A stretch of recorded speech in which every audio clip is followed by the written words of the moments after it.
2030 for Sustainable Development was adopted by the United Nations Summit in September 2015.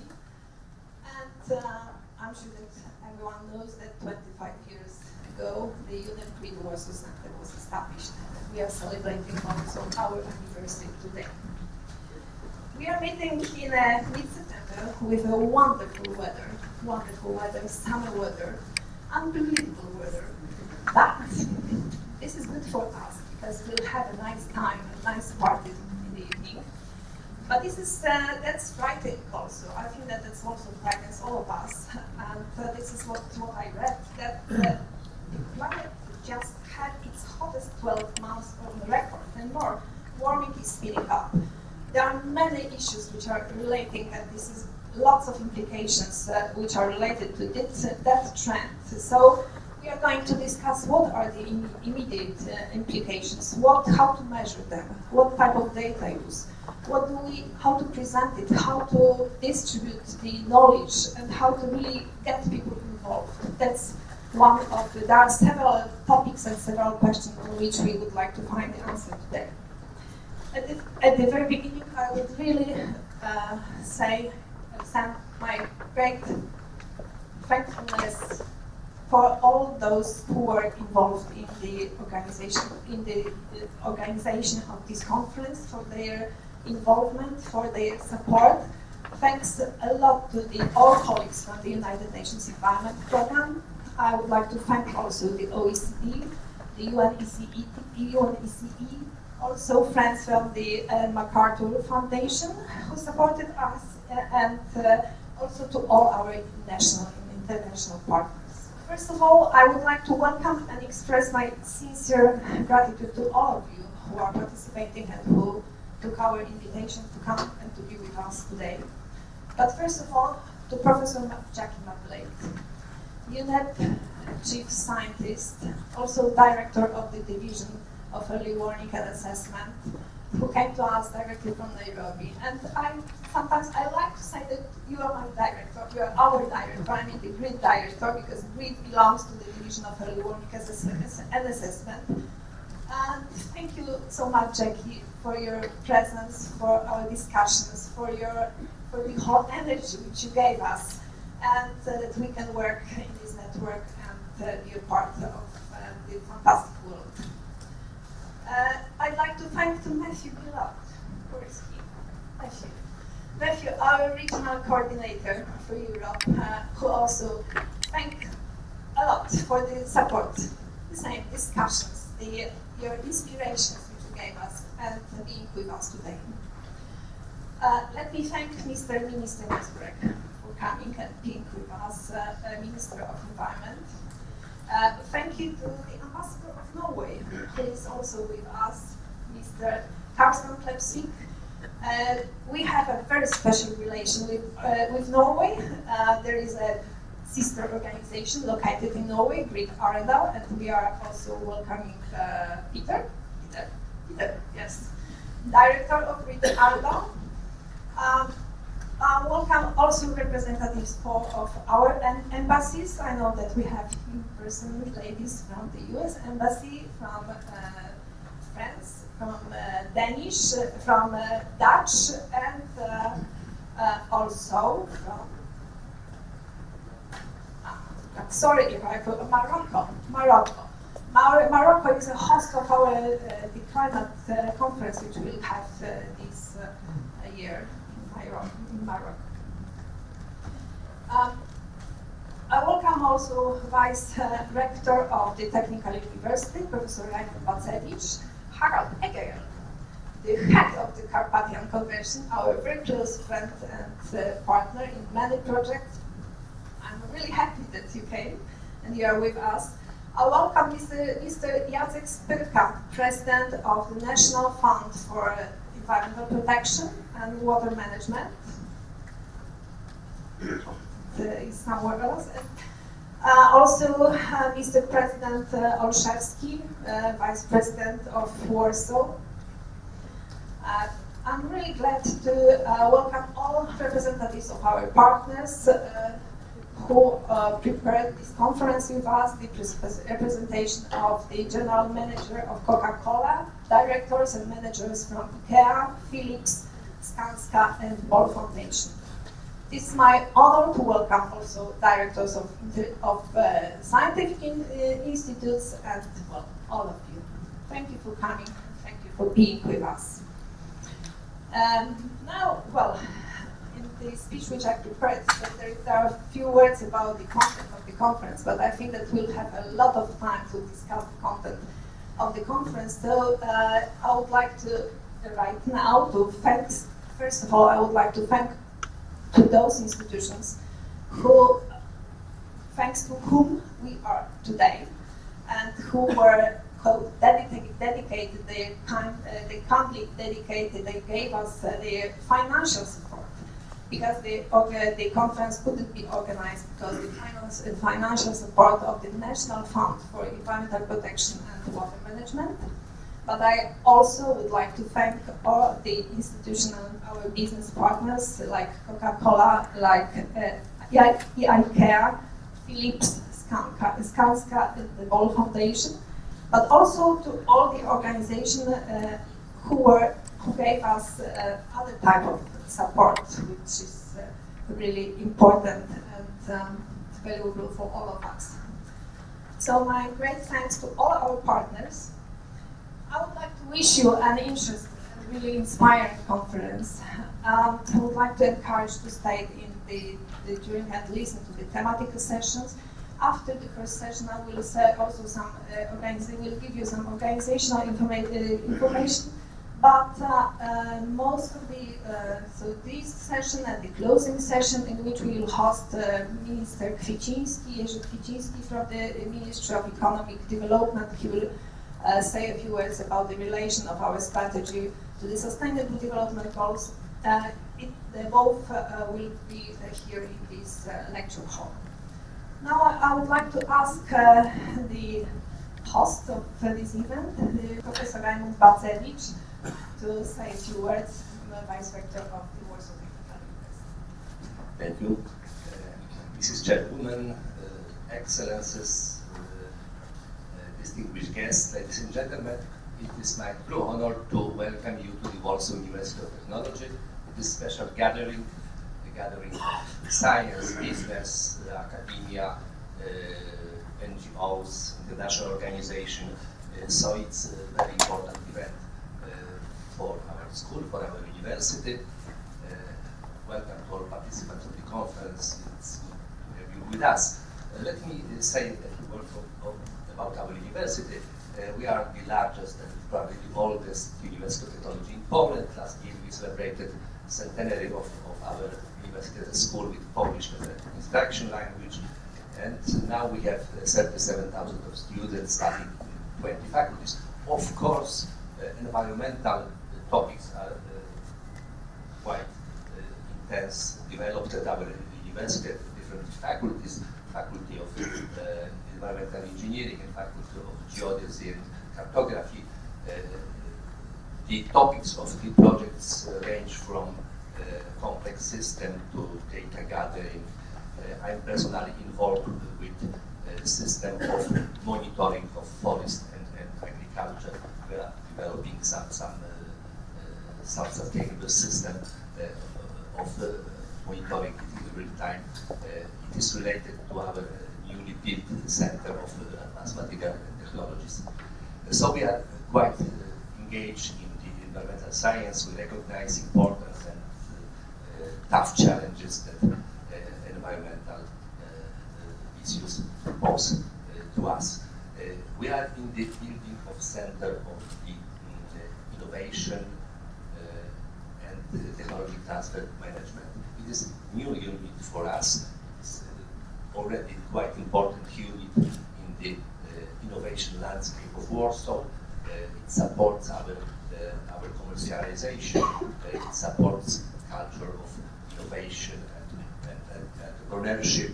This fast developing activity, which is a very important part of activity of our university. I like to give credit to Director Anna Rogoska of this center for conference will bring many opportunities to extend our collaboration, to find new partners, and I wish you a very successful conference with many inspiring discussions with the possibility of finding partners in new projects. I hope that we will find time to explore our city, find a beautiful day, opportunity to enjoy Warsaw. So once more, I extend my warm welcome to all of you. Have a good night. Thank you.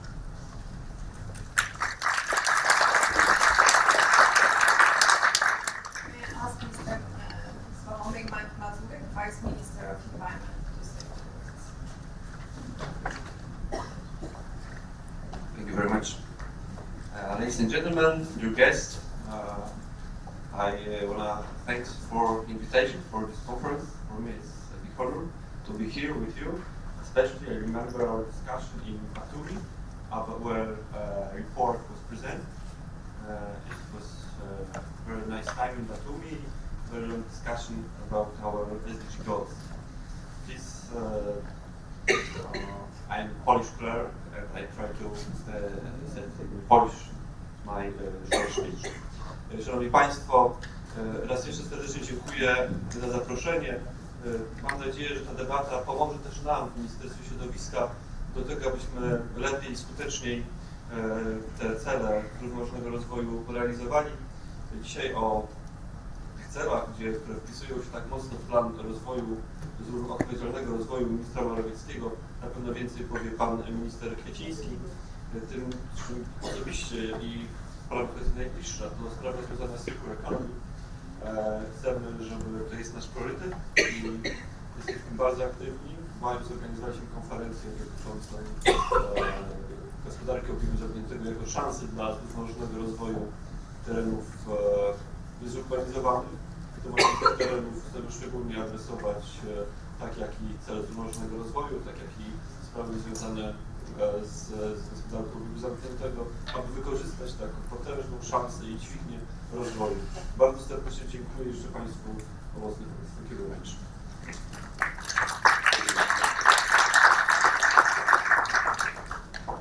May I ask now Mr. Ambassador of Norway, Mr. Carsten Klepsvik. This is a very special honor for us to have you here with us because the Kingdom of Norway gave the huge financial contribution at the beginning, so the GRID-Warsaw in fact is existing, and thanks to your financial contribution.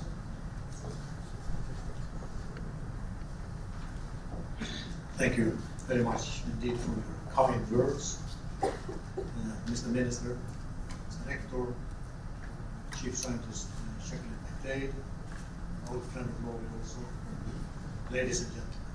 It is indeed a great pleasure for me to be here today, opening of this international conference organized by UNEP GRID-Warszawa Center as part of the 6th edition of the UNEP flagship global environmental GEO-6 Assessment.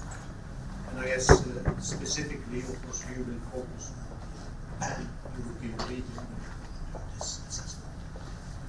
The underlying basis for your conference are the 17 UN Sustainable Development Goals towards 2030 as it relates to the environment in Europe and perspectives towards implementation of these goals. I assume that among the goals you will focus on are clean water and sanitation, affordable clean energy, industry, innovation and infrastructure, sustainable cities and communities, responsible consumption and production, and climate action, of course, and resources. There are 17 of these goals, as we said, these are the ones that relates to your project. As you might know, Norway has a very long standing supporter of the United Nations Environment Programme, and we are indeed very proud of the fact that the former Norwegian Minister of Environment and Development, Mr. Erik Solheim, who is the executive quite sure that you will get the most highly devoted and very hard-working person. Norway also supported, as you said, the establishment 25 years ago of GRID-Warsaw with financial contribution for the first 2 years. In the first phase, the institute was also greatly helped by UNEP Arendal, who are working in the sector. This is a cooperation that has continued till today, and I'm quite sure it will also continue in the future. At the end, allow me to wish the UNEP GRID-Warsaw Center all the best with this very important conference. This is very important to take all the future. Thank you for your attention.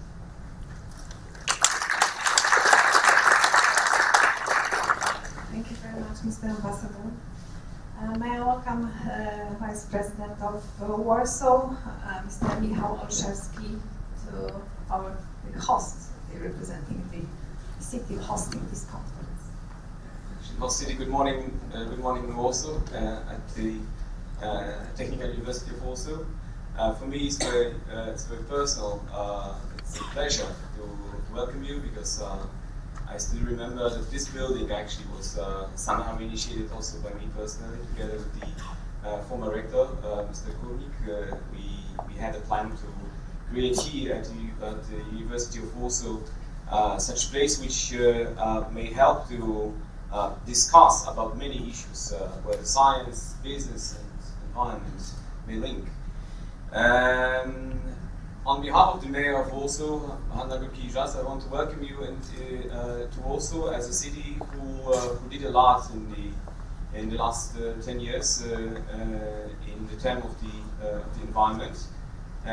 What I only miss at the subject of the conference is one element which became very important in the last few years for us, for city authorities. And they are very, very important to achieve the goals of the environment, which are the citizens. We did a lot in the last few years, as I said, in such topics like clean water, purification of the wastewater which is going to the Vistula River. We did a lot to deliver really good quality water to the taps of everybody in the city of Warsaw. But when we started our program of the waste management, when we started our program to tackle the problem of the air pollution, the climate issues, we find out that this is the topics which is not to be realized with our citizens. And that's why I want to emphasize this element, because we sometimes discuss about the transfer of the technology, sometimes we discuss about the engagement of the business, but the 80% of the effect is on the other hands as citizens. And for us it's really unbelievable that after a few years of the participatory budgeting in the city of Warsaw, we are delivering such instrument to our citizens where we are distributing somehow about 15 million euro yearly, thanks to the some ideas and projects which are firstly selected, then voted by the citizens. And I'm really happy that after 3 years we have now more than half of the projects in this participatory budgeting, which is tackling the environmental issues, which shows that our citizens become very environmental friendly, very environmental towards which they want to repair many of the issues which might be a subject of this conference. I believe that the engagement of our citizens, not only in Warsaw but in many places in the world, is the only one element which may help us to solve the problems with the waste management, with the air quality, etc. Because at the end of the day, from our habits, from our commands that we have as citizens, this belongs to the problems of the environment. I wish you enjoyable stay in Warsaw. I wish you enjoyable conference. Hope you will find not only time for discuss or network in the conference. Hope you will enjoy the city. Actually, this building is very close. It's next to our biggest city park, Pole Mototowskie, which is an example of variety of the green areas in city. It's more than 70 hectares of the area. Hope you will enjoy also your evening at City of Warsaw, and hope you will come back with many of good experiences from City of Warsaw. Thank you very much.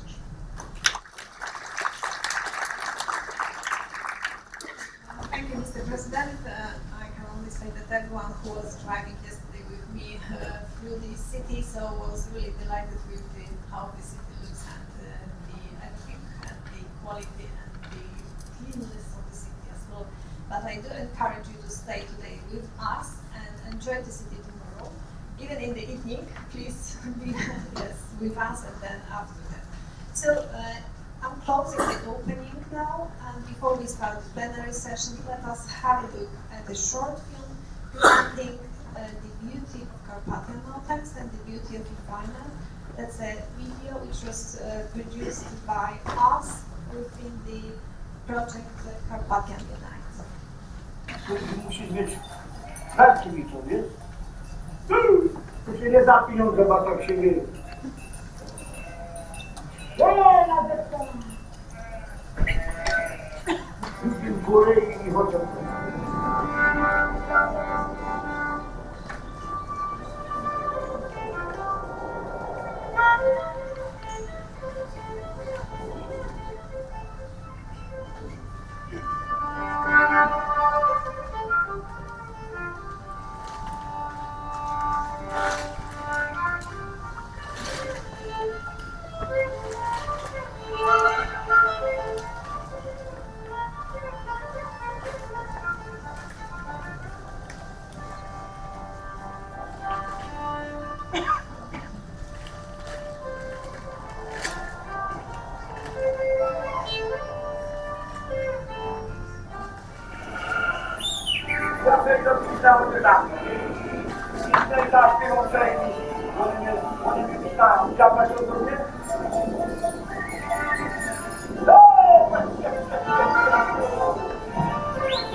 Kiełbasa jest takie stale wyczyszczona i bardzo dobrze działo to na środowisko.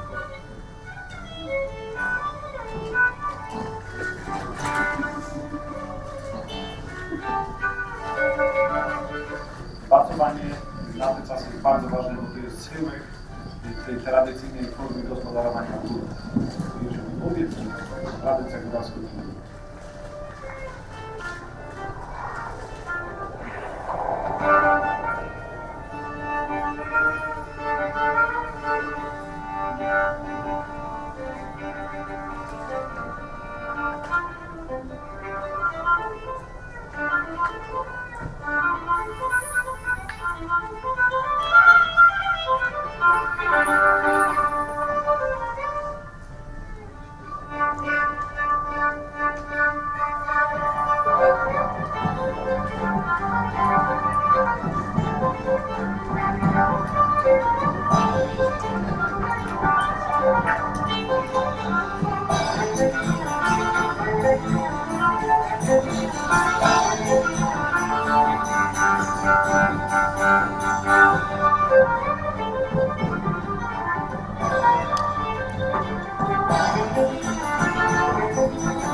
W ciągu 45 lat znaleźć to da się tutaj znaleźć pytań. Piękne pola, oto dzisiaj las. To wszystko będzie tam zarastać.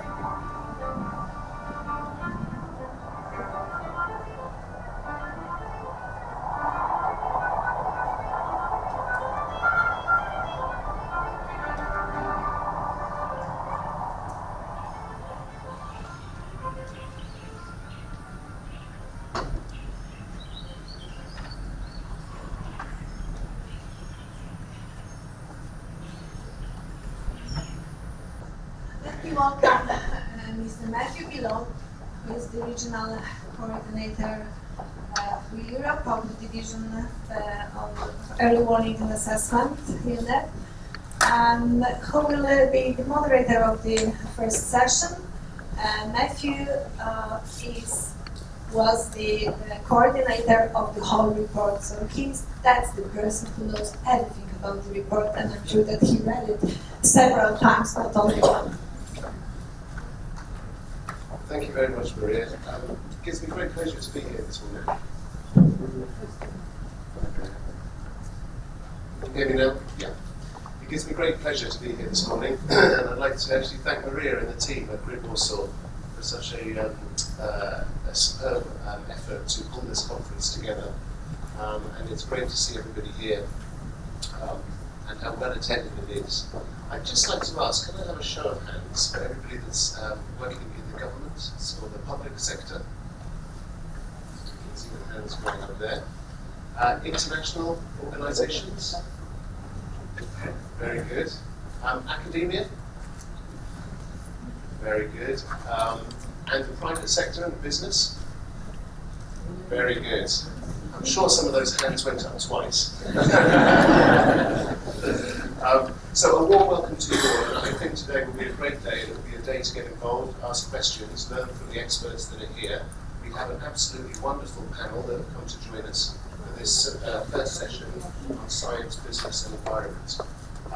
So I think if I can invite the panelists to come up and join us, and while we get ourselves organised, I'll just start to tell you a few things about the GEO-6. So if I can just tell you a little bit about the GEO-6 assessment, it's one of 6 regional assessments that will underpin the next global environment outlook. This is one of UNEP's major products and processes that keeps the world environment under review. So we spent nearly 2 years developing it with hundreds of participants and experts, intergovernmental peer reviews, multi-stakeholder consultations where we designed the priorities and looked at the themes, and a collective process that came out with a report that was launched at Centrum, which was the Environment for Europe Ministerial Conference.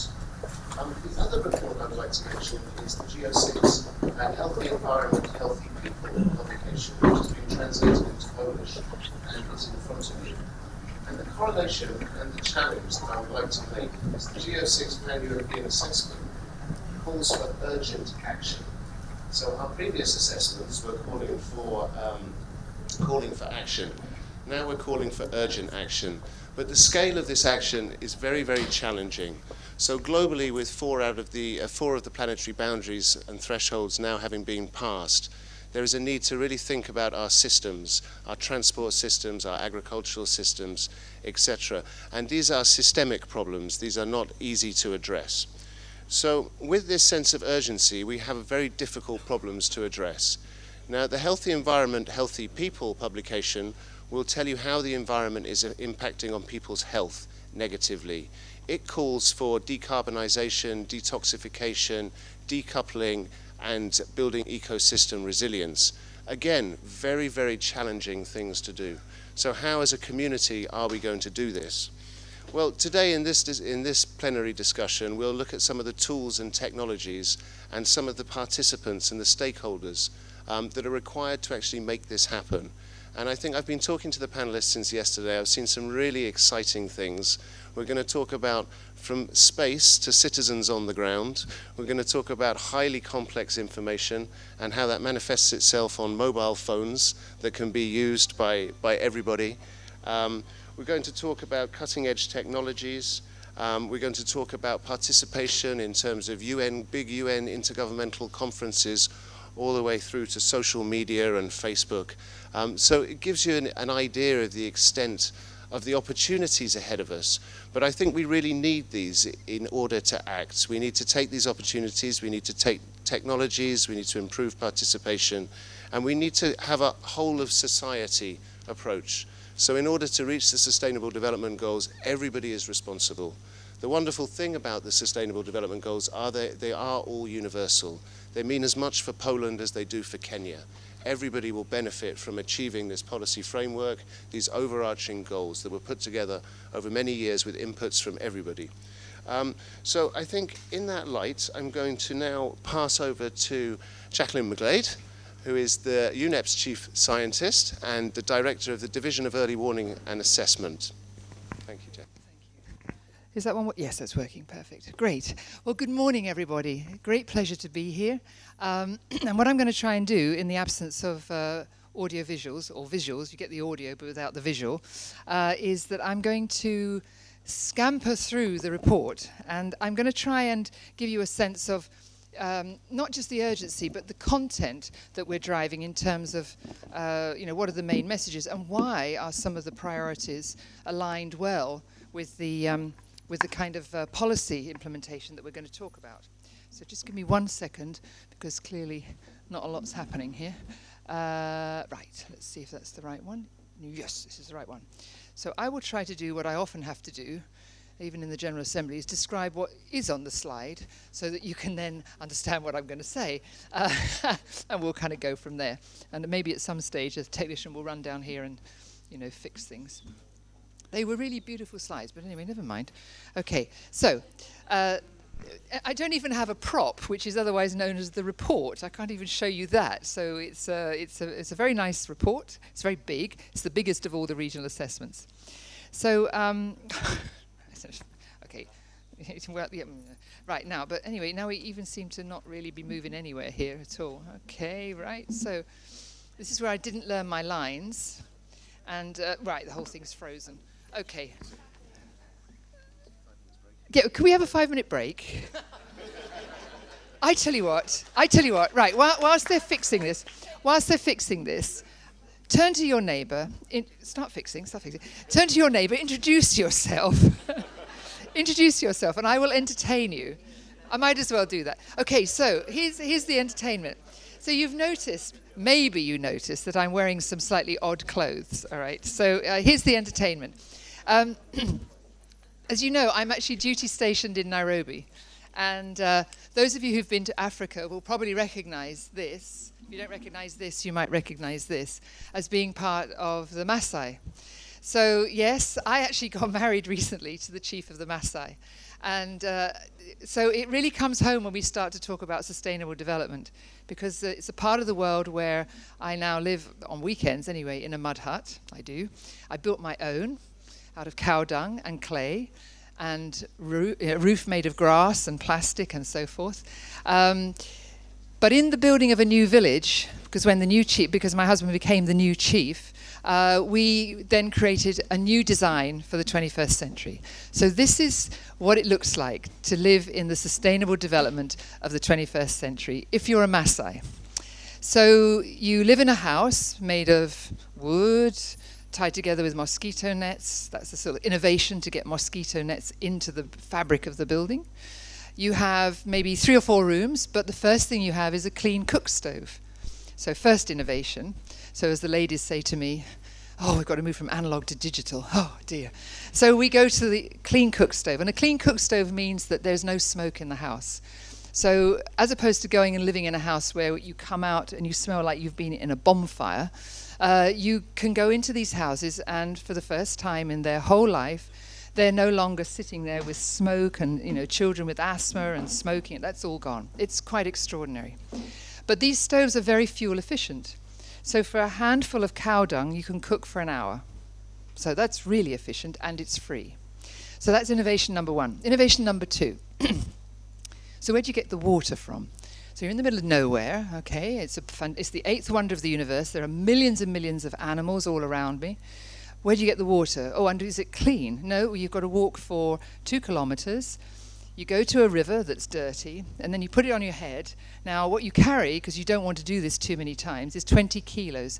Now, how many of you know that when you get to the airport and you pick up your suitcase and it's 20 kilos, you know that you're really on the edge, right? You're sliding it in, hoping nobody's going to see this is the extra heavy suitcase. Well, imagine putting that on your head and walking for 2 kilometers 4 times a day, okay? And then you do it as a child as well as the women. So 1 week of this, and I said, no, this is not going to work. So I bought a wheelbarrow. And the lady said, a wheelbarrow? That's interesting. So I said, you can put your tubs of water in, we'll try that. But even that was too much. So we put in a solar submersible pump. negotiated with the elders, and got access to the sacred spring up on the mountain. So we now have pure, clean water, piped a sort of 2 kilometers with PPR piping all the way down to the village. And it is true, if you put water in a village, not only do you avoid women having to spend hours collecting it, but they are probably the most innovative people when it comes to using time. So within 2 days, people from all over the valley were coming, getting clean water, so no more cholera, no more typhoid. Within 4 weeks, no single cases. But more importantly, the women are saying, but this is amazing, we've now got 4 extra hours to do beadwork, to do this, to look after the children, and the children only have to do the washing up, and guess what? Now we can afford to send them to school. It's 500 bob a kid, which is it's $5, but even that, if you have no money, is too much. But now they can do homework, so we have the innovation of homework. Oh, but then you need a light. So we've put solar lights in.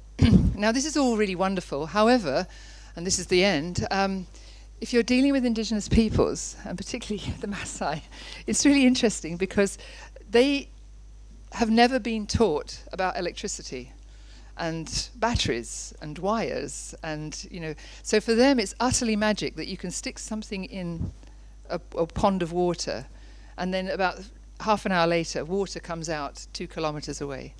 But once you tell them about electricity, they get it. So I really think it's an extraordinary experience to try to put the best, highest technology to work. They don't give up their traditions. They will never give up their traditions. Yeah, I can see. They will never give up their traditions. Full flow now. This is a story that needs telling. Oh my God. Anyway, so you can follow us on Twitter. The village is called Awangan Maasai, and yes, you can see me building my house, but it is a really amazing experience, and I stand here before you, obviously as the Queen, with many people to be responsible for, but it is a privilege, and I have to say that if ever you have a chance to come to the Maasai, you have an invitation from me to come and stay in our village and to experience it for real. So, right, now back to the GEO, right? All right, let's see what we can find here. I suspect that we don't even have the presentation. Right? Did you introduce yourselves, by the way, too? I was hoping you did. Right, let's have a little look here. PowerPoint, yep. And we'll see if we can get this one up. And here we are. It's magic.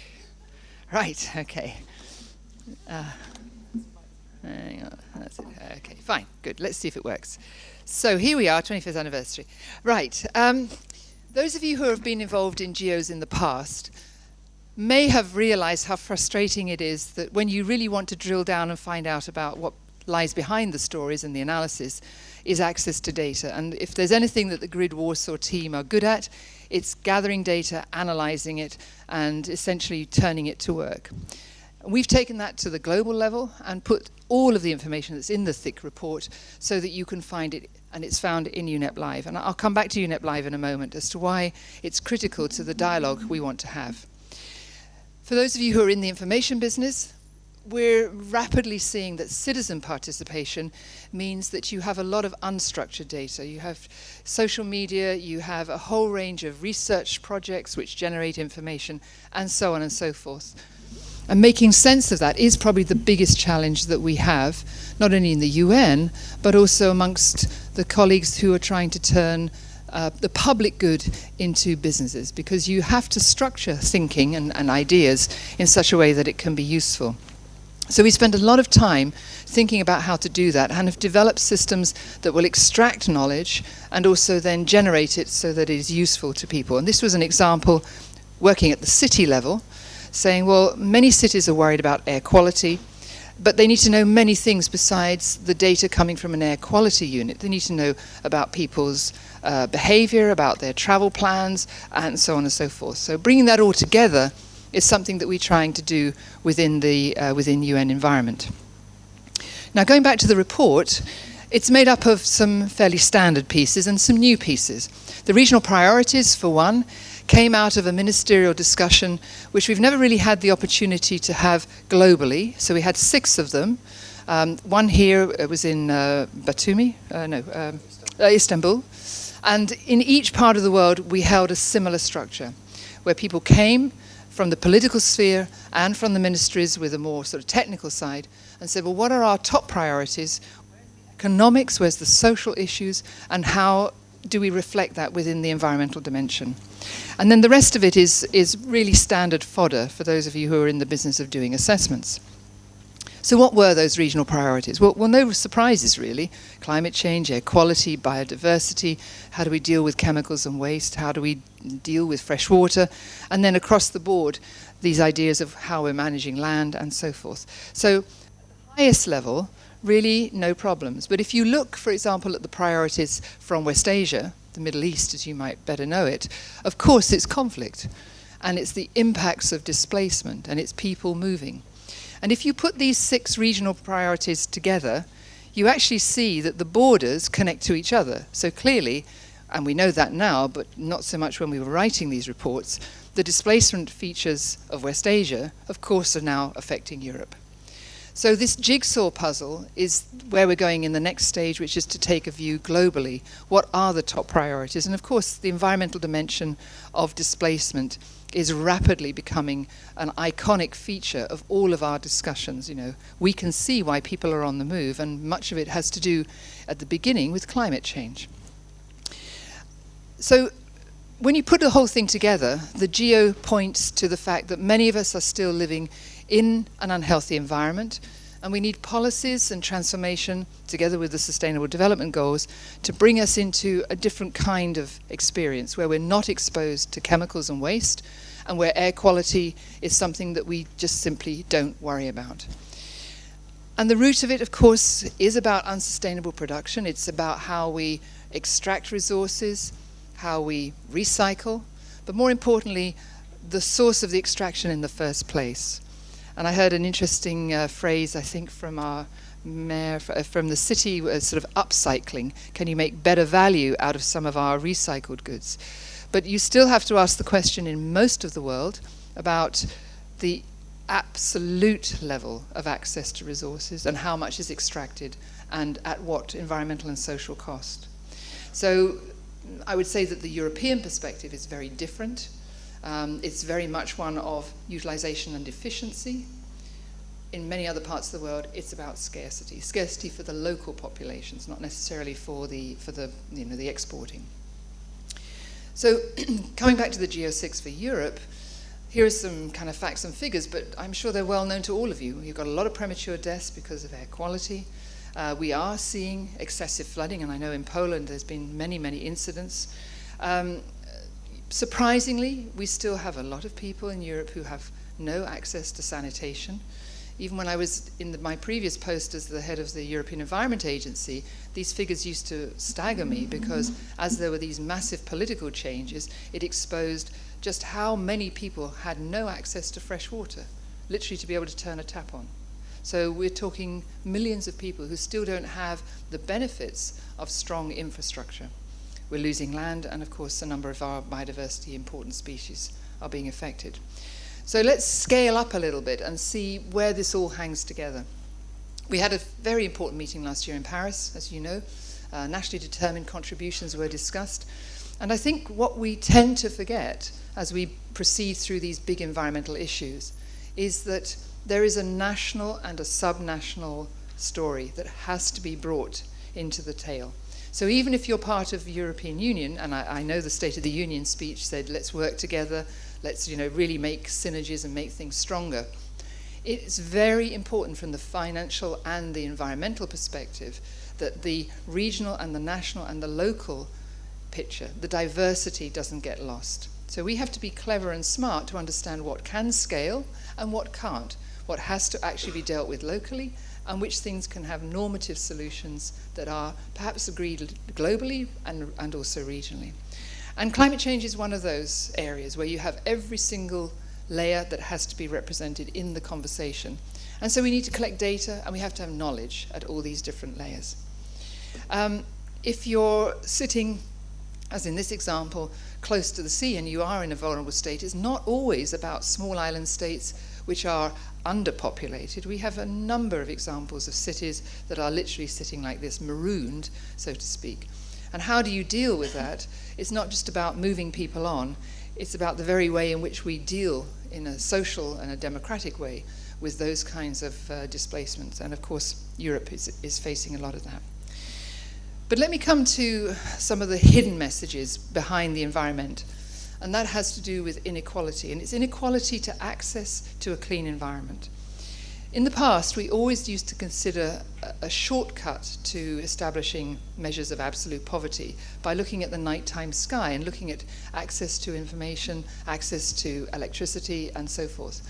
But as I said to you, even my little kind of Maasai village, we've got solar power, and if you were able to see from above, you could probably see the lights in the village now, because we put the lights on because there are lions and cheetahs just over the hedge, so it's quite good to have some lights around.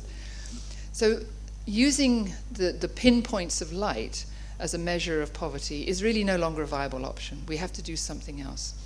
And so there's a move towards daytime measurement. So what is it that we're seeing in the daytime that can tell us about levels of poverty? And this happens to be a picture from Nairobi with Kibera on one side, which is a slum, an informal dwelling, and on the other side.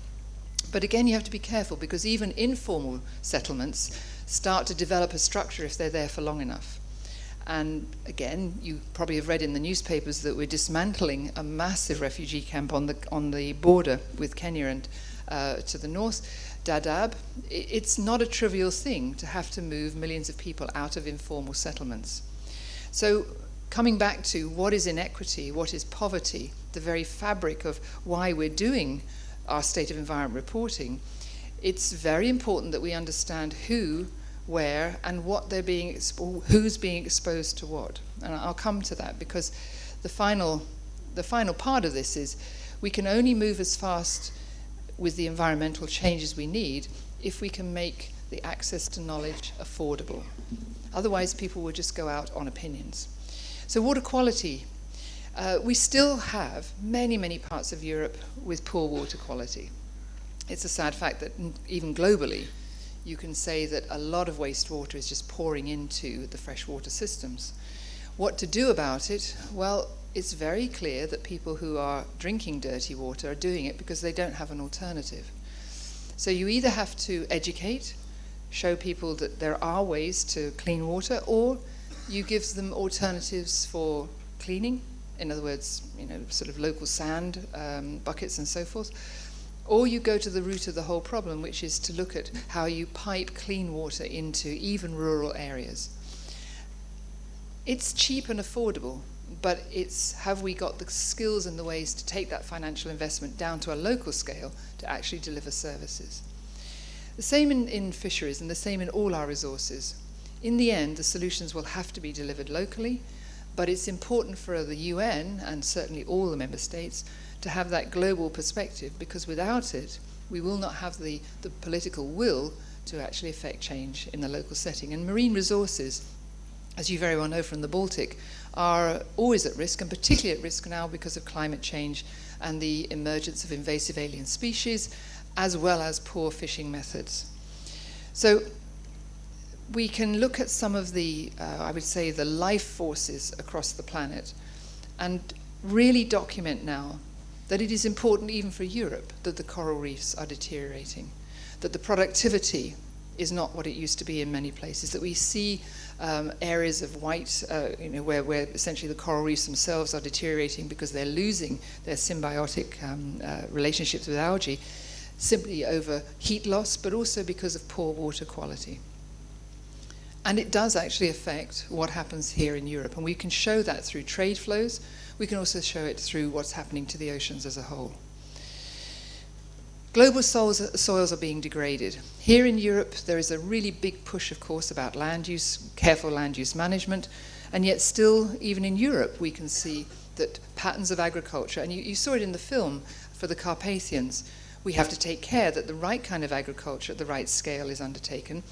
We see that soil carbon is actually collapsing in many parts of the semi-arid and arid world, but that's not to say that that isn't also happening in parts of Europe. So the kind of hidden losses of carbon loss are happening. Now, I happen to have a US example, but it is important that we continue to have the conversation that for sustainable development goals, This is a universal program. It's affecting the north and the south. It's not just a southern development issue. So the Chesapeake Bay, some of you probably know down from Washington, is an intensely inhabited area. It has also the military, the navy, and so forth. And over a period of years, it developed algal blooms, a dead zone, and so forth. So the US government, the federal government, and the EPA and the actual states decided to intervene. And they did it through a layer upon layer of intervention. And it is incredible that after 7 years, they've effectively rehabilitated the whole of the Chesapeake. So you can see levels of sediment have gone down, levels of phosphate have gone down, nitrates have gone down. The dead zone, as it's known, is removed or certainly shrunk, and they've got high improved air quality and so forth. So it can be done. And I think the challenge certainly for Europe is to make sure that many of our ecosystems that are teetering on the edge of change don't go so far that we can't recapture them, because that requires a very, very different kind of intervention. So one analysis that we would like to see, particularly with our space agency partners and many of the ministries and agencies, is to really document what I would call the hotspots of Europe, those places which need immediate attention, and take them on board rather than trying to do everything everywhere, because a lot of countries simply don't have the resources. The same for protected areas. We have huge levels of designation, and Europe is no exception. We've got some countries which have designated up to 60% of their land territory as protected, but then you try looking after 60% of your land territory as protected areas, and it's very, very clear that unless we build people into those designations, it's going to be very hard to maintain the line. And the marine area is even less well catered for. So where does the relationship between GRID, the European setting, and the global come together? Well, finally, this year we had an agreement in Nairobi on air quality. And this happens to be a street view of a typical African city, but it could have been a few years ago, maybe a decade or so ago, with some of the cities to the eastern part of Europe.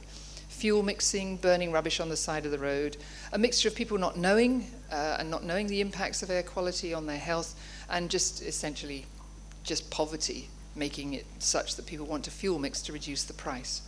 No enforcement and so forth. So UNEP was asked to really take on board air quality monitoring and to make a difference in policy terms, policy effectiveness. So reaching out to our colleagues in this very well-established world, of course you confront the idea that the first thing you've got to do is measure. And here is the region of UNEP, of the Convention on Long-Range Transport of Air Pollutants, and a very impressive array of instrumentation, the UNEP stations, which really come in at around $200,000 to $250,000, which in real terms means that countries could probably afford to have one. But one is not going to answer the problem of where is air quality and what is it like, and we need to know. So we developed a low-cost and affordable air quality monitoring unit, which comes in at around about $1,000, $1,500. And of course, during that period, the instruments, the sensors, have improved so much because of industrialization that the sensors in the affordable monitoring unit are now actually better, if not more accurate, than some of the ones in the long-standing. So now we're integrating our monitoring systems, these units, in the dirty areas, connecting to the World Meteorological and Meteorological Service's clean instruments on the outside of the cities, and being then able to really very quickly create an understanding of air quality, which then leads, of course, to action. So as an example, we deployed just 6 units across Nairobi, massive city, 10 million people, a lot of pollution, putting them in schools and in safe areas, and asking, well, what could we generate in 2 weeks? And in 2 weeks, we were able to map the city, do source apportionment with some nice data analytics, and really point to some of not just the hotspots, but the temporal places where people were exposed to extremely high levels of particulates and a whole variety of other gases. Interestingly, many of us consider the weekends in Europe to be the time when our streets are cleanest. In Nairobi, it's the opposite. In some of the slums, it's the weekends where you actually get the heaviest load of pollutants, because that's when people are out on the streets and they're doing things and they're doing a lot of commerce and they're moving around. So not only did we manage to detect where the problems were, but just coincidentally in those 2 weeks we found that there were industrial plants that were definitely operating way outside of any kind of permitting levels. What this has done, though, it's proven to a lot of developing countries that they can afford to do air quality monitoring, and they can afford to have citizens participating and create a much greater level of engagement and knowledge and eventually behavioral change. Here's another example where having information really available very quickly can change the conversation, and that's in artisanal mining. There's a lot of artisanal mining in many parts of the world which goes completely unchecked.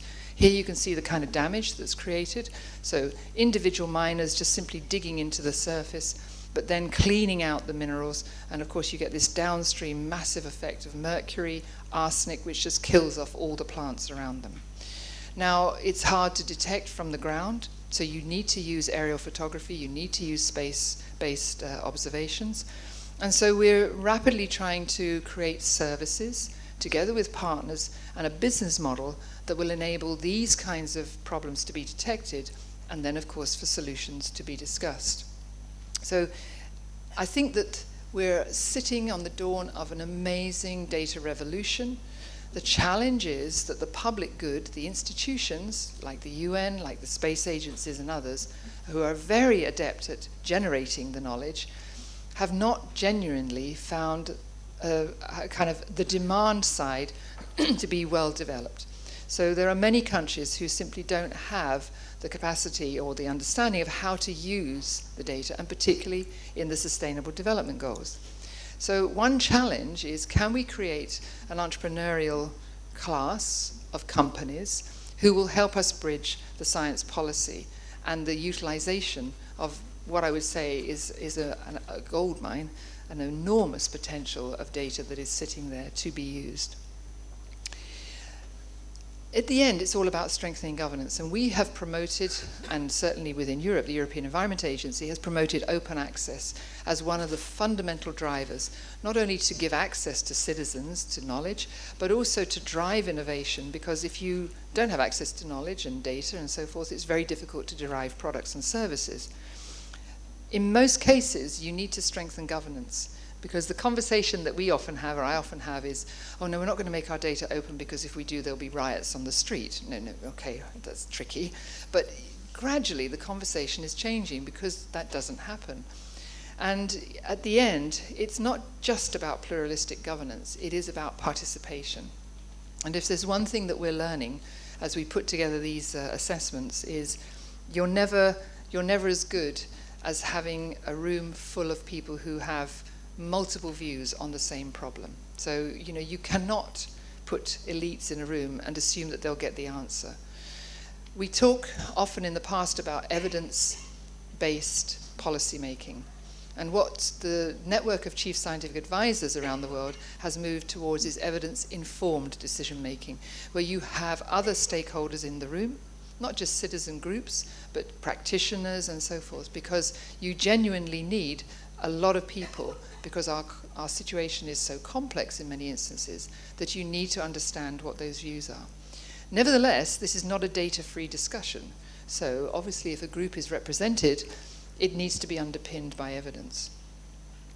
So citizens are featuring more and more in our work. We cannot do sustainable development without participation. It's impossible for most governments to even mobilize the funds that are required to keep their own ministries and staff suitably at work, facing the challenges that we have.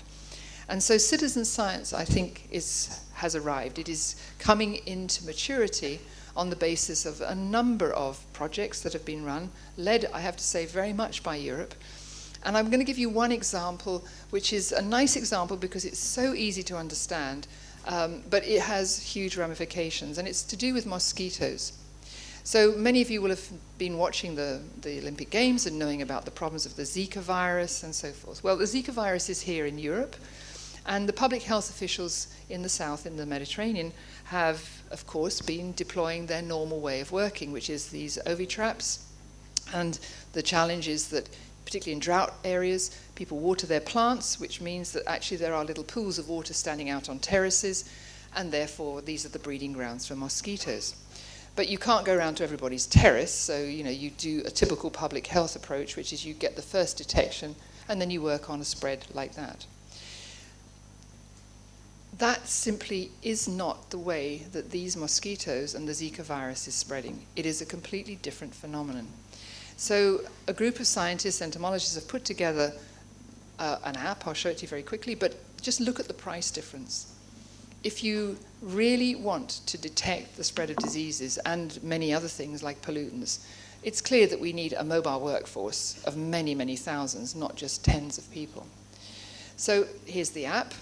It's very simple to use. People seem to like taking pictures of having mosquitoes bite them, I have to say. It seems, so 35,000 people overnight wanted to take a picture of a mosquito biting them. I would, of course, be swatting it like crazy, but anyway, no, let's take a picture first, and then we'll send it. And at the other end is an entomologist saying, oh, yeah, that's a tiger mire. Oh, right, okay, that's it. So anyway, it's amazing what people want to do with their time. Nevertheless, very important. But it got a lot of publicity because of the following two graphs. So here is the traditional public health picture of how this mosquito was turning up. And it was turning up because people were presenting at hospitals and so forth. And this is a good, solid OV, the little white board and so forth. This is a well understood process. Then you add mosquito alert, and that's what you get. Okay, a totally different picture of the spread of this disease, this mosquito and the Zika virus. When they went in to check, they got a rate of nearly 90%. So 90% of the sightings were generating a Zika virus positive. What it meant was that the public health officials got a heads up, a very forward advance of how quickly this is spreading. And of course, this is what it's beginning to look like globally. The intensity of the observing, of course, is the citizen engagement. And I think this was from a month ago, and already you can see citizen engagement is just picking up and picking up and picking up. So this is just one example of how I think we need to start considering our environment. It's a participatory process. People are living in the environment, and they want to tell us about it, and we need to have the information so that policies can be much more intelligently developed and managed. So I leave that with you. The GEO, what I would call the traditional GEO, has generally been run as an intergovernmental process, rightly so, because it's connected to what governments want to do.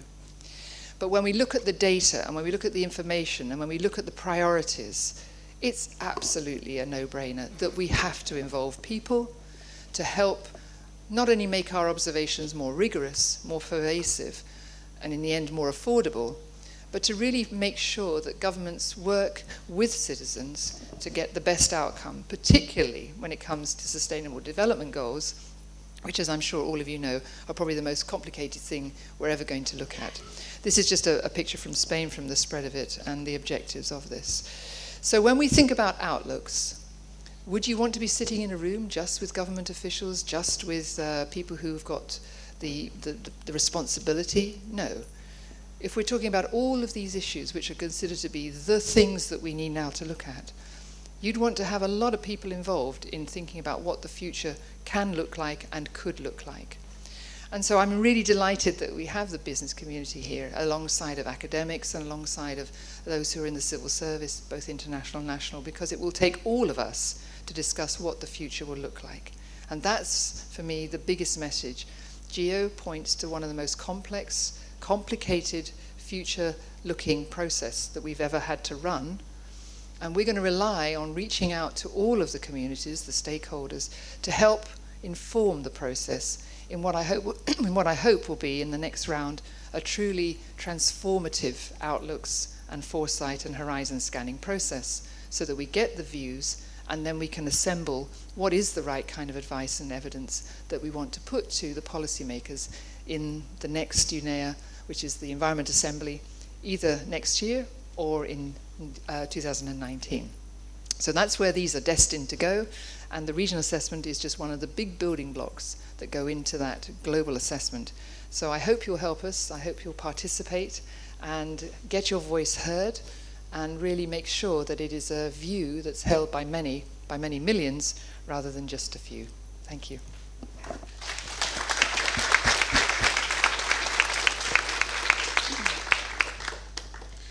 Thank you very much, Jackie. And I'll now pass over to Hugo de Groof, Policy Officer, Governance, Information and Reporting Unit, DG Environment, European Commission, to talk to us about the INSPIRE Directive and the opportunities and challenges that come with that, and the importance of governance and monitoring in general. Thank you. Yes, thank you, Matt. Good morning, everybody. It's never a present to talk after Jackie, of course. She always raises the bar so high, but at the same time, she's a tremendous source of inspiration. Now, I said the word, and I already heard it a few times this morning, inspiration.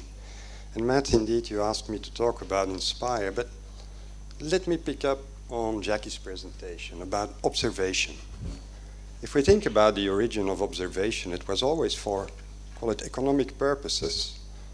Meteorological communities, agencies were set up for safety at sea, then air transport. Why did we start actually looking at the soil? Why did we start looking at geology? Because we wanted to find out where are the natural resources, where are we going to do our mining, where are we going to explore. This goes back to 200 years and even more in the days of the Romans and before. We were doing this type of data collection. The same thing is true for air quality, strangely enough. In the 70s, one of the biggest environmental problems we had in Europe was the acid rain. The acid rain, of course, came from the power plants, SO2, and it had a tremendous environmental effect, but it was driven by economics. For the very simple reason that countries realized, France, Germany, that yes, our industry is running with this type of energy, and now we see our forests dying off around us at an increasingly rapid rate. And we are going to do something about it. But if we do something about it, then we lose the economic edge compared to our competitors in the neighboring countries. So let's all come together and agree that we're going to reduce these type of emissions. So most of these observations have always been driven out of economic reasons. Now, over time, we have seen all these different types of observations being built up, like I said, for economic reasons. But then suddenly you come to the conclusion, and again, the UN has been, I think, the founder of the framework called DIPSIR, right? Driving forces. You need to measure, monitor driving forces, look at the pressures, the state of the environment, the impacts, and then the response. This is what Jackie's been talking about all the time. What response do we give to those risks that we have identified? Now, all these organizations were working perfectly well together in what we now call silos eventually. But when you need to produce a risk map, for example, for the spread of the Zika virus, you also need to know where is the vulnerable population. So many things you need to know. In cities, it's not sufficient to measure just the source of the pollution or have some stations somewhere else that measure the air quality. You need to do the modeling, and you need to know where are my vulnerable parts of the population. So you need to be able to bring all these types of data together in the same map, in the same space. Think about one of the most important economic drivers, the cadastre, my house, my building. This has been put in place for taxation purposes. The Wealth of the Nations, we all know this famous book from the 1800s. Still one major part of GDP comes from taxation. And that's the reason we have this information. But nowadays, what do we do with our houses? We try to insulate and we put better stoves in place. We give subsidies for renovation and so on. We try to build up green infrastructures in our smart cities. There's a wealth of other types of data and information which citizens can collect because they sit on their property, which we now can link to this economic data. Beautiful, if it would be possible. Now, something like almost 15 years ago, we were looking together with the colleagues of the agency and a lot of experts in the science community also, okay, I myself was working at the time on applications like that with our colleagues from MISA, with meteorological services. And the one thing which struck us always is how many obstacles we encountered when we wanted to have access to meteorological data to do a correction on our satellite imagery. How much we had to pay for certain types of data, for example. And then all these limiting conditions. How difficult was it? There was no citizen science at the time to just get from these traditional agencies, bring together the data and produce a risk map. Risk maps are tremendously powerful in communicating with the citizens. I'm not saying we have to make people afraid all the time. Today it's a beautiful day. I read this morning that they had the hottest summer in Greenland ever. That's beautiful. And the same page said there's a big ice shelf that is breaking off. So what are the risks and what are the opportunities? We will need to adapt. And if we want to adapt and deal with all these issues that Jackie also talked about, we must be sure that, first of all, between all these traditional organizations which are collecting this data at the level of a city, at the level of a region, at the national level, at the European level, we are totally ready to share all the data that we have fast, without any obstacles, as we call it, at the point of use. And that was why the Union, not the Commission, it was a Commission initiative, but the European Union and the Parliament said we need a directive which is called INSPIRE, an infrastructure for spatial information in Europe. Information may be a little bit a misleading word here, because information only comes about when you start bringing this data from these different sources together. Then you produce the information. Let's first make sure that we bring this data together. That was the first objective of INSPIRE. Remove all legal and procedural obstacles. And I tell you, even today, we have just gone through a policy assessment of the fitness of INSPIRE for its purposes, almost 10 years after it has been adopted. And still today, despite of this, what we have all agreed upon, there are in many countries and between a lot of administrations, there are still a lot of obstacles just between governmental services to share this data between each other. And sometimes it can have very perverse and disastrous effects in times of crisis. I sometimes call those windows of opportunity, which I'd rather would have seen closed. Because whenever a disaster has stricken, suddenly, we see that budgets are being freed, rules are being changed, and organizations are being told to share more between each other these type of data. These are not decisions which are taken by the organizations. These are political decisions. At the time that we started with INSPIRE, open data was not discussed. Never, ever. Have you ever heard a scientist talk about open data in those days? No, no, no, no. We were sitting on our data. We were not sharing it with the other scientists because he could come out with a peer-reviewed paper before us. And this is also where we need to have a mentality change. Perhaps reward the scientists, not just for the papers that they write, but also for the data that they make available. That's just a side remark, because we are talking science as well. The second point is also technical. What we noticed is that the data was hardly ever, or only very slowly, being made available online via the internet. That's a problem. You have it in your organization, on your computers, you do something with it, you produce a map, fine.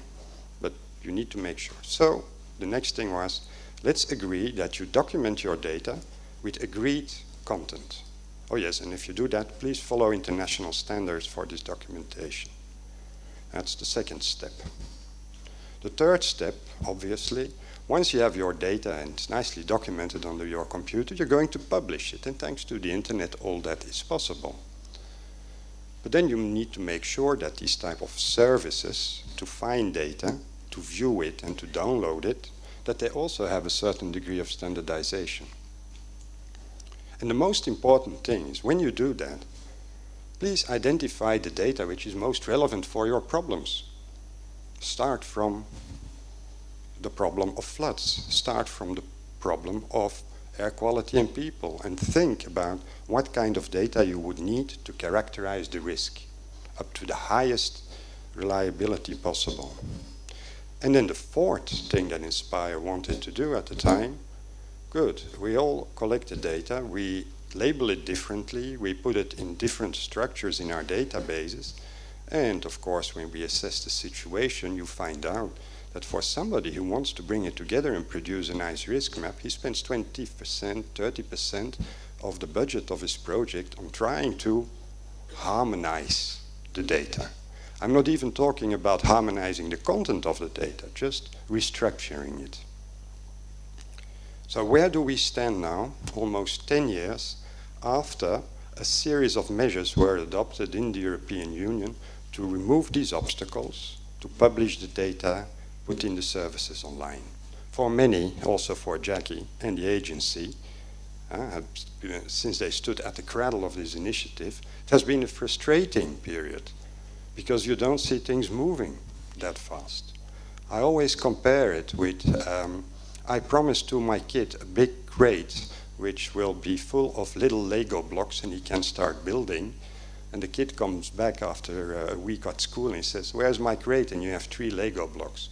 You can't build anything.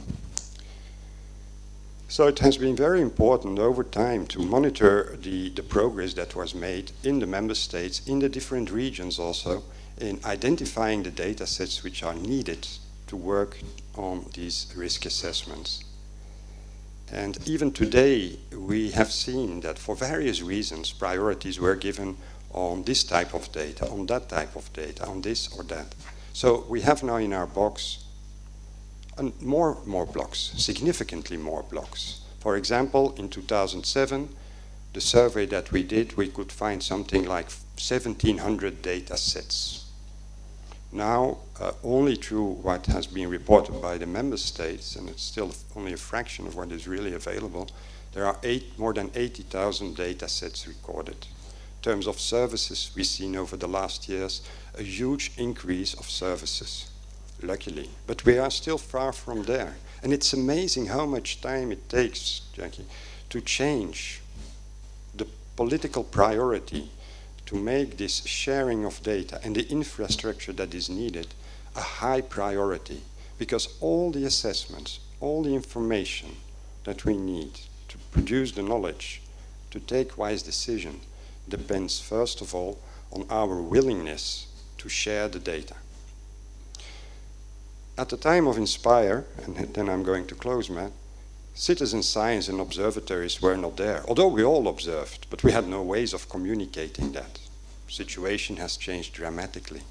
And I was looking the other day, and it will be one of the main strands also at the next Inspire conference, VGI, Volunteer Geographic Information, Citizen Science. I was looking at a beautiful project in the Netherlands. Netherlands, which is also a front runner in putting up the services and making them already interoperable and so on.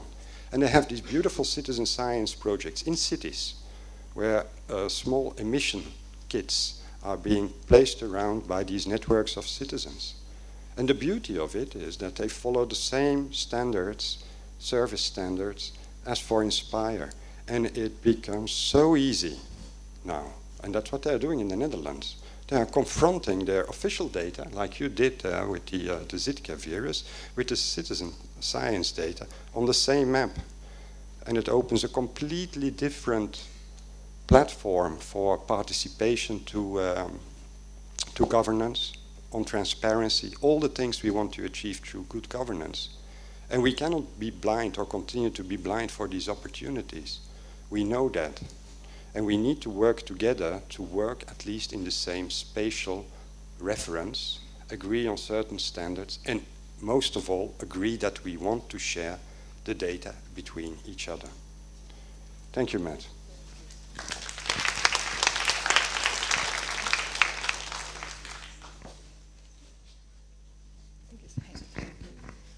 Thank you, thank you, Hugo.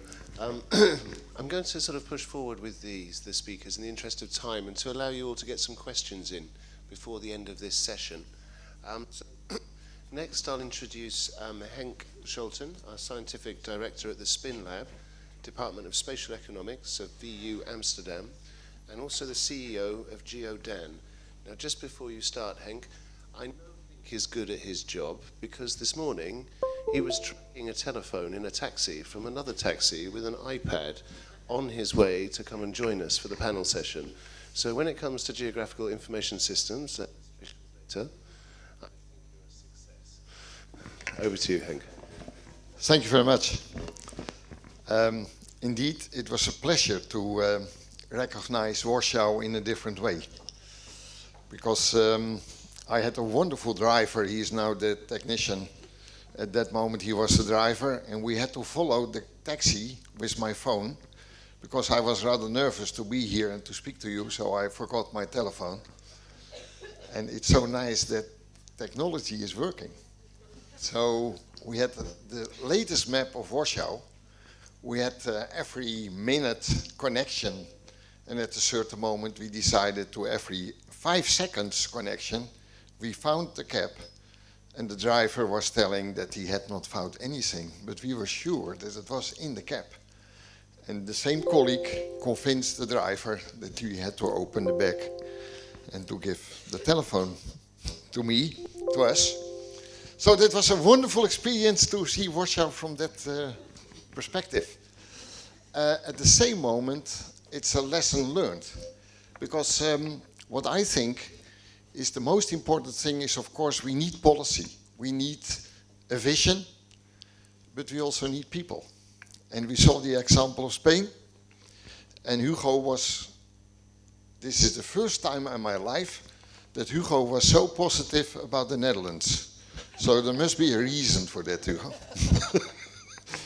Because I'm sure you have in Poland the same experience, what you do with your neighbors. So from that perspective, Hugo and I know each other already for many years. And yes, we try to be very active in the Netherlands to discuss science, but especially the involvement of children in a different way. This is the Netherlands. You have all seen Al Gore, so you have the feeling that the Netherlands will disappear. And of course, the other one. Of course, that is a serious possibility. What I will do is I will walk through a number of slides with you.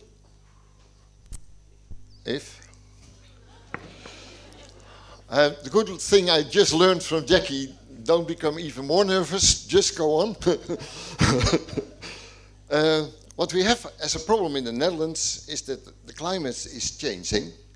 So we expect that there will be a water rise of about 60 centimeters. At the other end, we have the problem that a lot of the parts of the Netherlands are with a soil which is, let's say, becoming smaller. So there we are going down for about 1 meter. So that's the explanation of the movie of Al Gore. The Netherlands has a problem of 1 meter and 60 centimeters in the next coming years. And the question is, of course, are we able to solve that? Or get Al Gore's movie, let's say, the solution that means that we will disappear and we will all move to the beautiful countryside of Poland?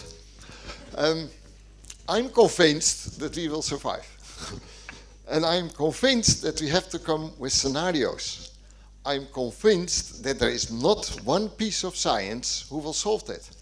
And that was also the message we got this morning. We have to break down silos. I'm a professor at the university. I teach my students spatial informatics. But that's not saving the Netherlands. There are other colleagues who are teaching culture history, or they are teaching physical geography. And we all do it in our way. And the only way when we can solve serious problems like we have in the Netherlands is that we have to join forces.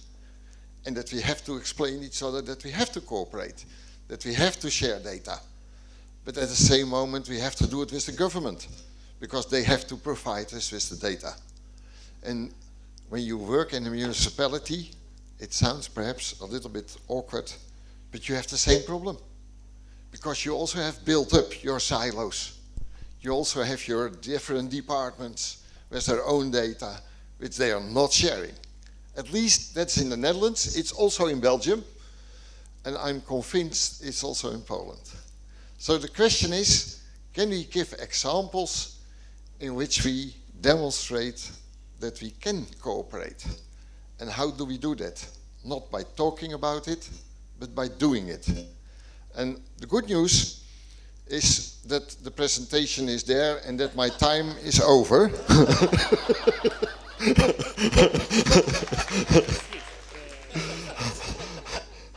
So what I will do, I will skip a number of slides, because otherwise my chairman will be desperate. This is the story of the Netherlands, is the problem of the water. And I will go to the last slide. You've seen that our landscape has changed dramatically. All the wonderful windmills, there are even more windmills. The flowers are still there.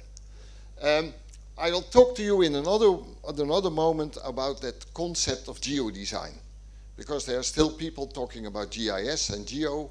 I think we have to talk about geo-design. The reason why, we need to cooperate. And that means that the person coming from statistics, mathematics, has to work together with a person from landscape architecture. That's a different language. And we have to overcome these cultures. And the question is, of course, how are we going to do that? And how can we get all these people involved? Because that's the story of Jackie. And this is how we are doing it in the Netherlands. So when I can push now the button. Yes, can you start the movie there? Yes, please. Sorry, that's me. Want ik geef het vak ruimtelijke informatica. En dat betekent Minecraft.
This is the music of the next generation. So I'm sure that some of you thought what's happening there. What you have seen is the following. We took all that open data coming from our government. We have integrated that open data in a way we had never done before, because we thought about Lego stones. Came from Hugo. He had only 3. We had billions of Lego stones, and we have put them on the right spot. So the X and Y coordinates are right, but they were ugly. And we asked children to improve, let's say, our view of the Netherlands in their view. And they started to do that. At this moment, 50,000 children are building the Netherlands, as you just have seen. And why are we doing that? I like to explain a little bit more this afternoon, but I think that the involvement of the next generation for solving our problems is crucial. Children are cooperating. They have a common picture. They know what it means, networking. And they do it every minute when you look through how they work. And this is exactly what these people are telling, that has to happen. And of course, we have to give them an objective. This is just the data. But they are already used, they became GIS experts. It's all based on the cloud. It's all based on a very fast environment, because otherwise they stop. And that's exactly what we want and what we have to do. It's spatial information. And we give them the questions, how can we improve energy in your neighborhood? The big problem we have is to educate their teachers, because they do not know Minecraft. I hope that I can tell you more about how we can integrate knowledge.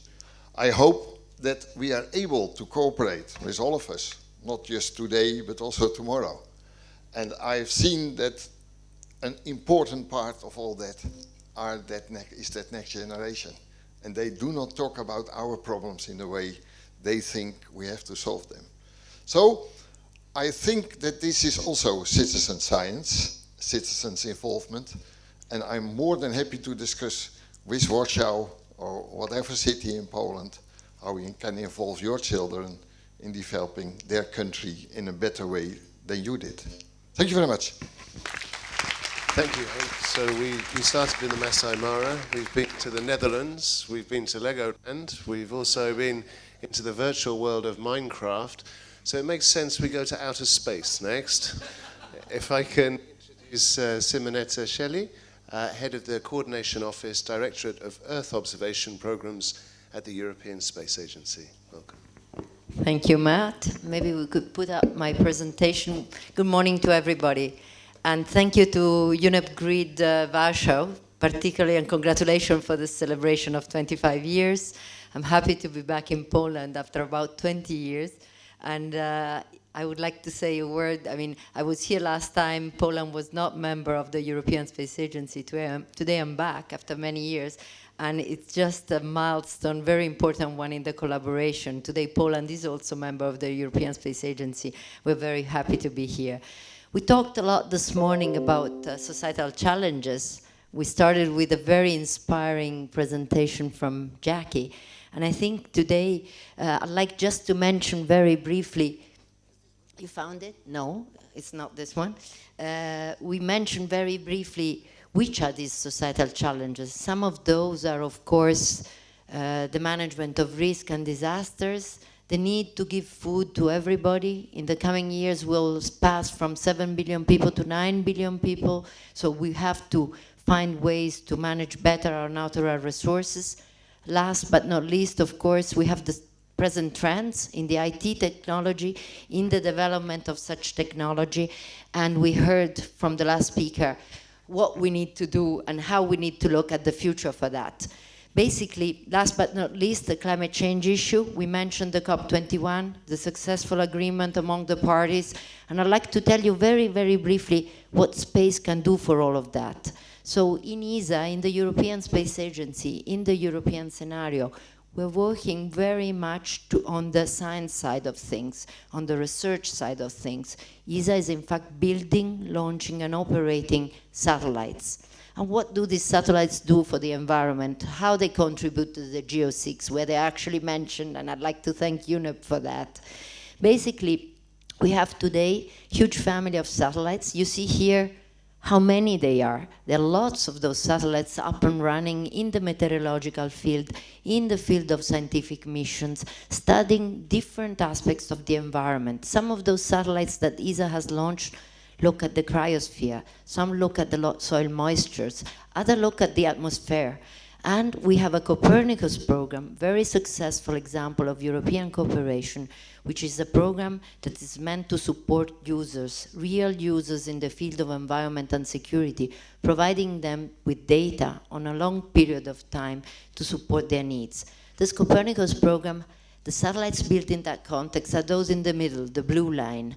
We have already launched 4 of those Sentinels. They're up, they're working fine, and we are going to launch about 30 more in the next few years to provide a wealth of data to users, at least with funded projects until 2030. And the other collaboration is with the Commission, which is leading the program, and ESA contributes to this program with the space component and coordinating such component. How do we connect to topics we just mentioned? There was a lot of talk now this morning about the need for free and open data, the need to be able to access data freely. And policies and trends in the field of remote sensing have dramatically changed in the last few years. There's more and more a tendency to go towards policy in the governments which are in fact policy connected to free and open data access. Landsat had free data a few years ago, no, not yet. But today, also in Europe, the Copernicus program, the Sentinel mission in that program are free and open and accessible to everybody worldwide. You can go to the web, you can, through a web interface, access those data. And this is quite relevant because I see that in the audience, you have quite a number of people from the private sector. And I'd like to mention, there's a lot of commercial potential in terms of building services, products, and value added based on those freely accessible data. We have huge amounts of data, 6 petabytes per day. We have lots of products available there, more and more every day from the Sentinels and the Copernicus mission. The link to the SDG, the Societal Development Goals, these were approved by the UN last year in New York in September. And what is space relevant for that? You have the 17 goals, all of you know them. A lot of these goals can be supported during space technology and using data from Earth observation satellites. There is at present a collaborative work among 30 space agencies of the world. These space agencies are meeting this week in Oxford to discuss how space can contribute to each of those sustainable development goals. Out of the 165 indicators of the goals, about 60 of those can be worked with using space data. And we're doing a collective mapping of those requirements in terms of supporting the methodologies, in terms of providing the data to the various themes. Just to mention one, food. This is certainly an area where you can map crop, do crop estimates using remote sensing data. Another one, climate. I'll tell you a little bit more out of the COP21 and what can be done from space. So a big work in the years ahead. We work also with GEO, which is not the GEO-6 report mentioned this morning, but it's the GEO mechanism of the more than 170 countries working on environment based in Geneva. And there again, there is an initiative for the next few years to support the SDGs, and we're working with them to see how space can contribute to that one. You see also here the relevance of the UN environmental conventions. As European Space Agency, I said we work in research, in technology, in space, but we are observers at the UN Environmental Conventions meeting since about 15 years. So we were in Johannesburg in 2002, and we've been working very closely with the various conventions of the Climate Change Convention, the Desertification one, the Ramsar and the Biodiversity one, because we want to understand clearly their requirements. We have a close interaction trying to get the requirements from those conventions translated into either what we call the essential climate variables, and then provide the relevant data sets to support the monitoring and the implementation of this convention. So here again, we're at the center of the topic of this discussion this morning, which is how to connect science with the decision making, with the policy aspect. There, the effort done by space agencies like ESA is the one to try and understand the need for support to the convention, provide the relevant data sets, invest money in developing the methodologies, building the capacity which needs to go with it, get accessible data to the archives, because very often for this UN Environmental Convention like the UNFCCC, you need data over a very long period of time, and this is what we try to do with the space missions, providing consistent data from different type of instruments for a long period of time. And this is what really the scientists need, and also those who actually monitor and work on the convention need. Just a few glimpses on 3 examples. Here you see a satellite of ESA. It's called Cryosat. It's a satellite that has an altimetry, a radar altimetry on board. It's a satellite that not only helps in providing relevant information over the extension of the Arctic region, so how much ice you have in the Arctic, but also very important information about the thickness of that ice. And you know that the mass balance estimate over ice over the Arctic region is one of the parameters which is really a relevant parameter in monitoring climate change. We work there in close cooperation with international partners, and we have done a campaign with more than 50 institutes working worldwide together with NASA. NASA was flying some planes over the Arctic while we were providing the data from the satellite, and we were comparing the measurements. And this is something which will continue. Next year we have the MBA2 planned as a campaign. So the collaboration at international level using satellite data from different sources, it's a very important one, and ice is certainly one of the key areas. Another key areas we work with is forest.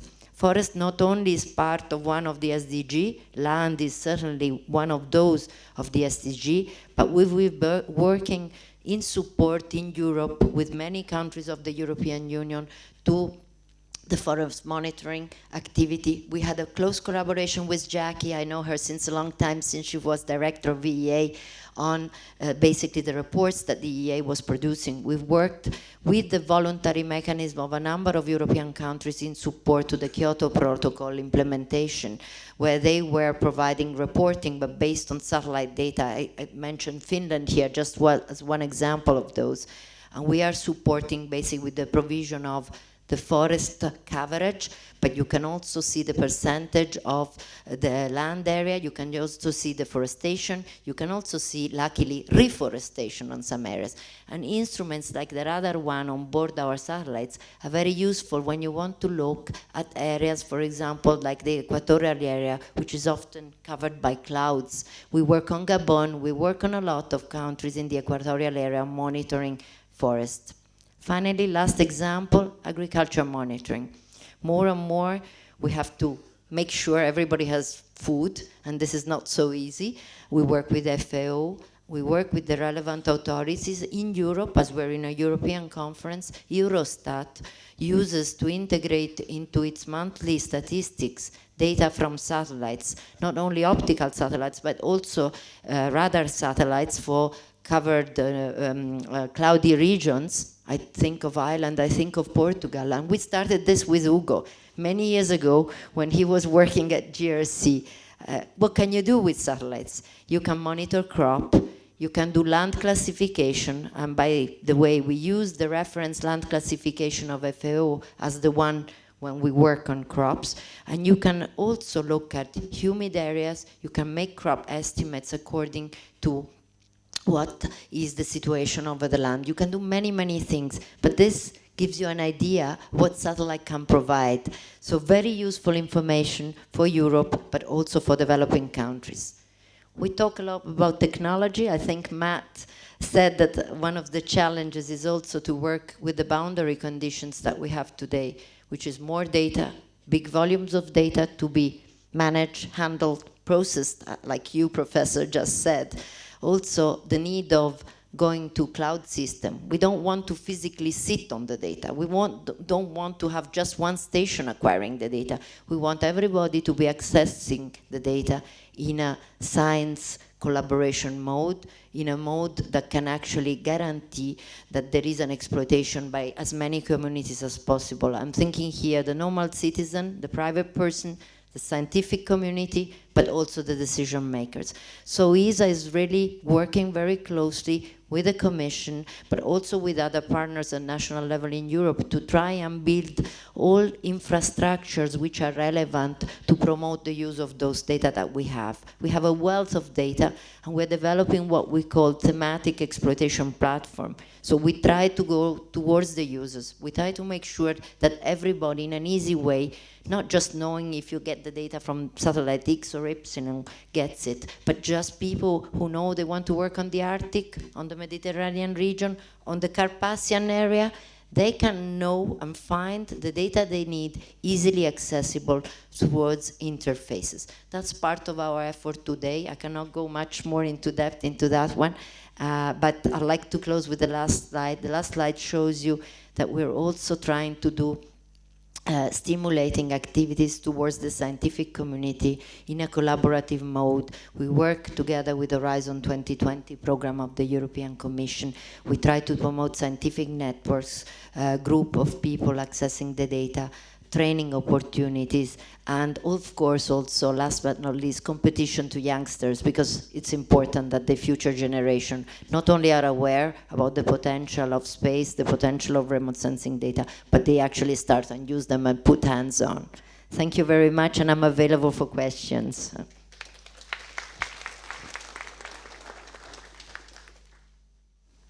Thank you very much, Simita.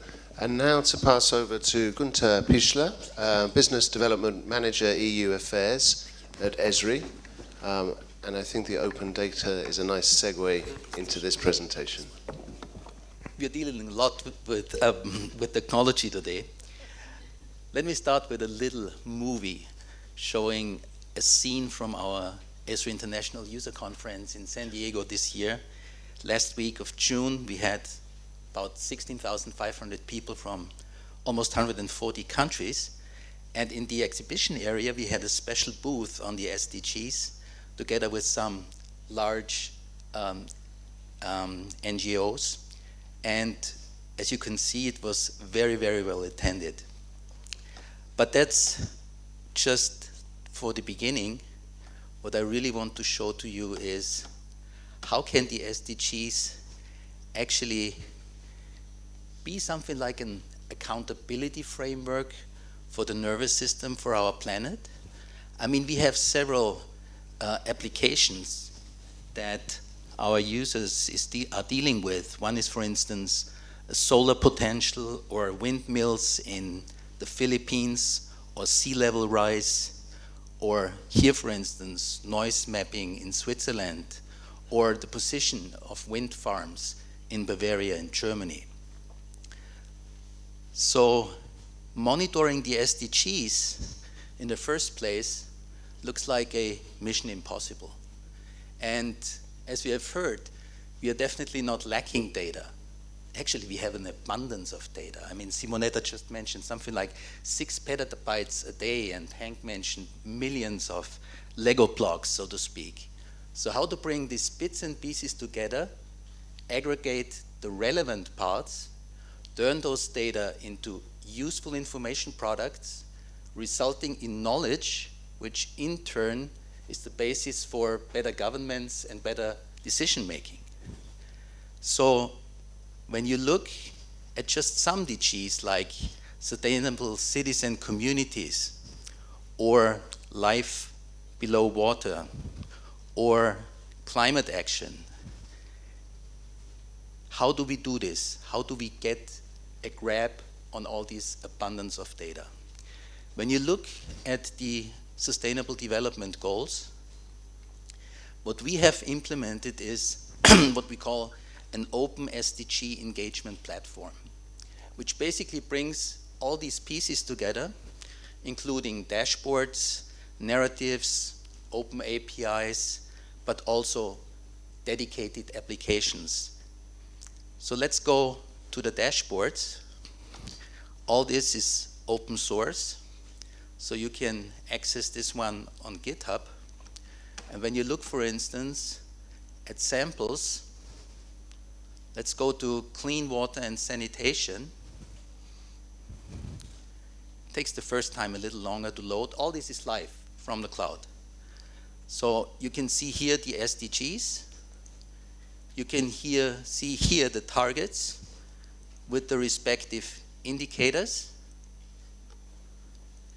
And then you see, for instance, here, in this case, improved water access less than 90%.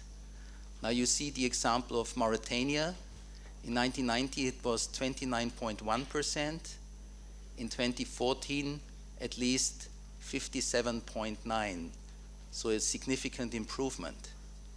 When you look here, you see the 15 bottom countries. Mauritania actually is the 15th. And when you want some compelling reason why should we care about this, you just start another story map, which is about managing coffee and protecting the water. It's actually an initiative called Blue Harvest, which is spearheaded by the Catholic Relief Services, an NGO in Central America. And when you look why protect water resources, how to improve these resources, sustainable coffee agroforestry, because it's clear that shade-grown coffee for regulating water resources is a key indicator for good coffee quality, and how to participate in water governance and co-management. And then when you look, for instance, at the map which coffee farms have participated, you see, for instance, this one in Nicaragua with a picture of the plant. Let's go back to another example.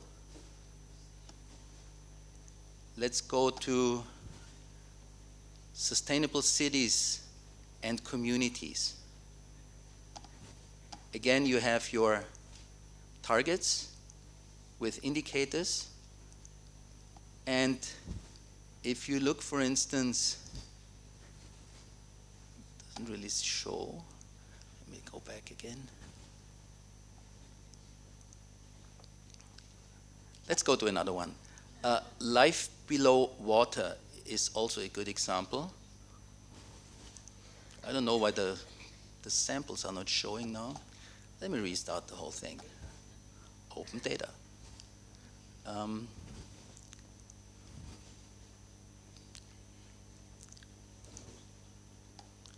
Let's go again to sustainable cities and communities. Well, it should show some circles here, but actually it doesn't. Anyway, let's just proceed and go to another. Something went wrong. The story cloud not found. Interesting. It's not the first time we are dealing with technology challenges today. Well, at least you saw that it was working partly.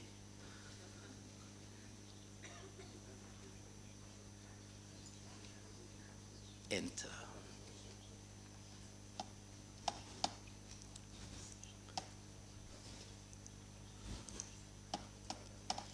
So how do we do this? We go back to the dashboards. We look at the samples. We look at sustainable cities and communities. And it doesn't show. Okay, here we go. Anyway, crowdsource is something that I wanted to show you as well, which I cannot. And bringing the different stakeholders together and ultimately go into partnership and community. Obviously, as a technology provider, you cannot do all this alone. We are cooperating with lots of NGOs. Several dozens are worldwide. But if you include the, let's say, the local and the regional NGOs, it's by far more than 5,000. So conservation and understanding and protecting nature is a joint effort. We are just trying to contribute as much as possible. And finally, we have been talking about the next generation and building the next generation. We have a higher education program and a university program, which more than 7,000 universities now worldwide. And it's really surprising, I must say, from personal experience. This is an effect which I call reverse mentorship. If you're dealing with young kids or students who have these bright new ideas, you know this phrase, you don't see the forest because of the many trees? Now you have this new feedback coming from these bright kids, and you say all of a sudden, wow, I haven't even thought about this. and to cooperate that and bring it into the whole story, like the Minecraft, the 50,000 kids improving the results. This is what this program is all about. So thank you very much. This is available online, and I tell you it's working because it has been working a couple of days already. And it's sdg.esri.com. I encourage you to play around with it, especially with the dashboards. Thank you very much.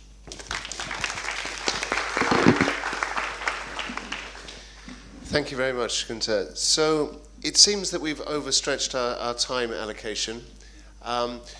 The panelists, we're all here all day, so I would invite you to ask them questions and approach us with anything you'd like to know during the rest of the course of today.